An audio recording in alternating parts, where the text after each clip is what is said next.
The live TV, सच सबसे आगे। चुनाव के इस माहौल में गुजरात चुनाव से बड़ी खबर आ रही है और वो खबर यह है कि भारतीय जनता पार्टी अपने 30 से 35 नेताओं के पत्ते काट सकती है, यानी उन्हें टिकट नहीं मिलेगा। और उससे बड़ी खबर यह है कि पूर्व मुख्यमंत्री विजय रूपानी, पूर्व उप मुख्यमंत्री और कैबिनेट मंत्री ने पहले ही चुनाव लड़ने से मना कर दिया है। उन्होंने कह दिया है कि अब वो इस चुनाव में भाग नहीं लेने जा रहे हैं। ये अपने आप में एक बड़ी खबर है। मैं इस खबर को आगे विस्तार से बताऊंगा। नमस्कार, मैं हूं इकबाल परवेज और आप देख रहे हैं द लाइव टीवी। सबसे पहले बात कर लेते हैं कि 30 से 35 जो नेता हैं भारतीय जनता पार्टी के, उनका पत्ता कट सकता है। दिल्ली में जो मीटिंग हुई है, जहां पर भारतीय जनता पार्टी के बड़े बड़े नेता शामिल हुए, गुजरात के नेता शामिल हुए, और उसमें ये मंथन चल रहा है कि अभी किन नेताओं को टिकट देना है, किन नेताओं का पत्ता काटना है, किन नेताओं को टिकट नहीं देना है। और इसी बीच एक बड़ी खबर अभी आ चुकी है कि विजय रूपानी जो मुख्यमंत्री थे गुजरात के, भारतीय जनता पार्टी के बड़े कद्दावर नेता हैं गुजरात के, उन्होंने चुनाव लड़ने से इनकार कर दिया है। एक एक करके हम आपको खबर विस्तार से बता देते हैं। देखिए, सबसे पहले जो खबर है वो इंडिया.com ने छापी है कि बीजेपी के 30 से 35 मौजूदा विधायकों का कट सकता है पत्ता।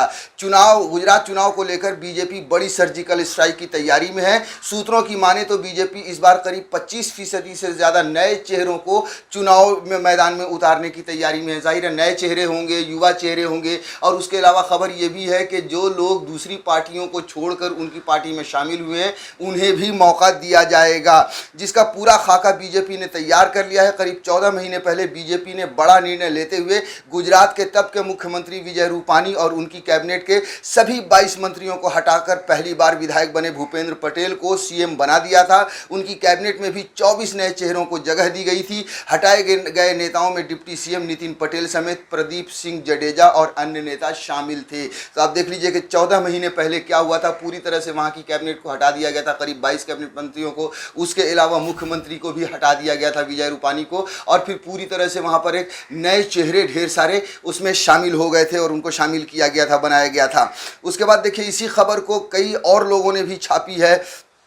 एबीपी लाइव ने भी इस खबर को छापी और वो भी लिखते हैं, गुजरात इलेक्शन 2022 बीजेपी 30 से ज़्यादा नए चेहरों को बनाएगी उम्मीदवार, कई दिग्गजों का कटेगा टिकट। यानी कि जो इतने समय से जो भारतीय जनता पार्टी में थे, अब उनका पत्ता साफ हो सकता है, उनका टिकट कटेगा। थोड़ा सा विस्तार से आपको ये खबर बता देते हैं कि गुजरात चुनाव को लेकर बीजेपी बड़ी सर्जिकल स्ट्राइक की तैयारी में है।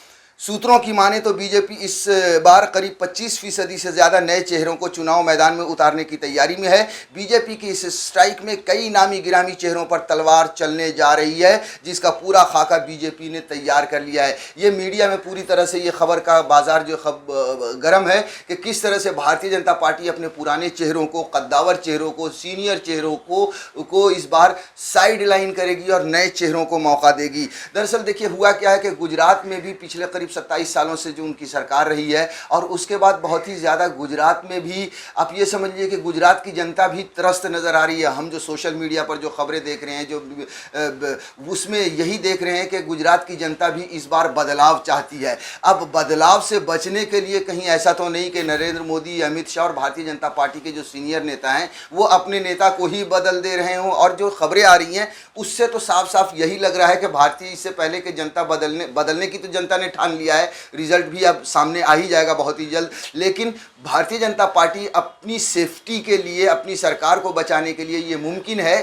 कि नए चेहरों को मौका दे और ये जनता को बताए कि भाई, अगर इन लोगों ने आपके लिए काम नहीं किया है तो हमने इनको हटा दिया है, अब इनके बदले में नए चेहरे ला रहे हैं, आप इन पर विश्वास कीजिए। देखिए, करीब 14 महीने पहले बीजेपी ने बड़ा निर्णय लेते हुए गुजरात के तब के मुख्यमंत्री विजय रूपानी और उनकी कैबिनेट के सभी 22 मंत्रियों को हटाकर पहली बार विधायक बने भूपेंद्र पटेल को सीएम बना दिया था। उनकी कैबिनेट में भी 24 नए चेहरों को जगह दी गई थी। हटाए गए नेताओं में डिप्टी सीएम नितिन पटेल समेत प्रदीप सिंह जडेजा और अन्य नेता शामिल थे। देखिए, सत्ता में विरोध लहर से बचने के लिए क्या है बीजेपी की रणनीति, सवालिया निशान। ये एबीपी न्यूज़ ने छापा है। जैसा कि मैंने पहले कहा, वही बात करीब करीब ये भी कह रहे हैं कि बीजेपी ने इससे पहले सत्ता विरोधी लहर को दूर करने के लिए दिल्ली एमसीडी और अहमदाबाद म्यूनिसिपल कॉरपोरेशन के चुनाव में भी सभी नए चेहरों को चुनाव मैदान में उतारा था, जिसका बीजेपी को फायदा मिला था। कुछ ऐसा ही प्रयोग गुजरात की कैबिनेट को बदलकर किया गया था। माना जा रहा है कि रूपानी मंत्रिमंडल से हटाए गए 22 मंत्रियों में करीब 15 से ज्यादा विधायकों के टिकट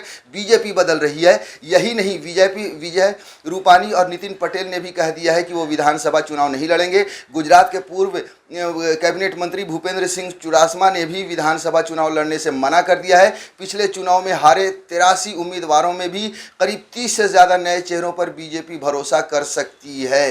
तो ये चल रहा है पूरी तरह से खेला गुजरात में कि फिर से सत्ता को बचाने के लिए भारतीय जनता पार्टी अपनी मुहिम में लगी है, अपनी जद्दोजहद में लगी है कि किस तरह से, और जैसा कि मैंने पहले भी कहा कि सत्ता विरोधी जो लहर उठ रही थी उसी को बचाने के लिए पहले गुजरात में पूरी तरह से कैबिनेट बदली गई, मुख्यमंत्री बदले गए और अब जो है सो नए नेताओं को, नए चेहरों को मौका दिया जा रहा है।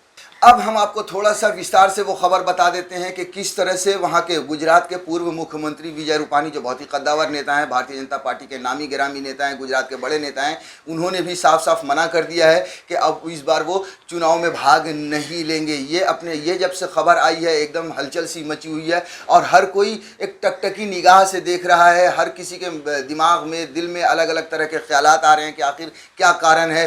देखिए, जो आज तक ने खबर छापी है उसमें लिखा है कि पूर्व सीएम विजय रूपानी और पूर्व डिप्टी सीएम नितिन पटेल का बड़ा ऐलान, नहीं लड़ेंगे गुजरात विधानसभा चुनाव। उन्होंने साफ साफ घोषणा कर दी है, ऐलान कर दिया है कि वो चुनाव नहीं लड़ने जा रहे हैं। गुजरात चुनाव से पहले राज्य के पूर्व सीएम विजय रूपानी और पूर्व डिप्टी सीएम नितिन पटेल ने इलेक्शन नहीं लड़ने का ऐलान कर दिया है।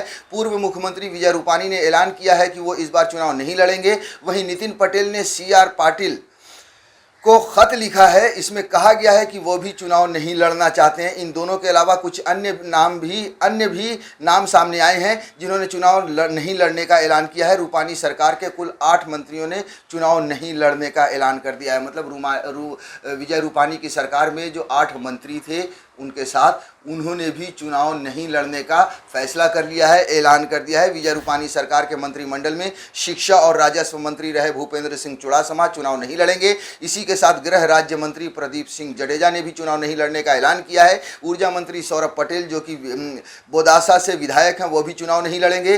भावनगर से विधायक और रूपानी सरकार में मंत्री रहे विभावरी बेन देव भी चुनाव नहीं लड़ेंगे। रूपानी सरकार के मंत्री कौशिक पटेल, वल्लभ काकड़िया और योगेश पटेल भी चुनाव नहीं लड़ेंगे। तो इस तरह से ये उथल पुथल सी चल रही है भारतीय जनता पार्टी में गुजरात में कि किस तरह से वहाँ पर जो इतने सालों से सरकार है, इस बार सरकार को बचानी है। देखिए, पिछली बार भी बाल जब पिछला चुनाव हुआ था गुजरात में, तब भी बाल वहाँ पर भारतीय जनता पार्टी की सरकार बची थी। इस बार लगातार देखिए जो हम देख रहे हैं चर्चाओं में, वो यही देख रहे हैं कि नरेंद्र मोदी के मुख्यमंत्री बनने के बाद, वो इतने सालों तक मुख्यमंत्री रहे, उनके जाने के बाद भी भारतीय जनता पार्टी की सरकार रही है, लेकिन लगातार वहाँ पर कांग्रेस ऊपर आती रही है और भारतीय जनता पार्टी का जो वोट प्रतिशत है या जो ग्राफ है जीतने का, वो लगातार कहीं ना कहीं नीचे आता जा रहा है। और पिछले चुनाव में, जैसा कि मैंने पहले भी कहा और हर कोई ये कह रहा है कि बाल भारतीय जनता पार्टी बची थी, इस बार और ज़्यादा विरोध नज़र आ रहा है। सत्ता विरोधी लहर बहुत ही ज़्यादा गुजरात में फैल चुकी है। अब यही वजह है कि गुजरात में नए चेहरों को मौका देने की कोशिश चल रही है, लेकिन हाँ, विरोध होगा, इसके लिए भी भारतीय जनता पार्टी को तैयार रहना चाहिए। क्योंकि हमने देखा बंगाल में भी इन्होंने अपने नेताओं को हटाकर दूसरी पार्टी से आए हुए नेताओं को मौका दिया था, वहाँ पर बहुत विरोध हुआ था। और भी कई जगहों से इस तरह की खबरें आई थी कि दूसरी पार्टी से आए हुए नेताओं को मौका दिया गया और अपनी पार्टी के लोग जो कार्यकर्ता हैं उनको साइड लाइन किया गया था, जिसके बाद बहुत ही ज़्यादा हंगामा हुआ था। तो ये विरोध भी भारतीय जनता पार्टी को अपनी पार्टी के अंदर से ही झेलना पड़ेगा। द लाइव टीवी, सच सबसे आगे।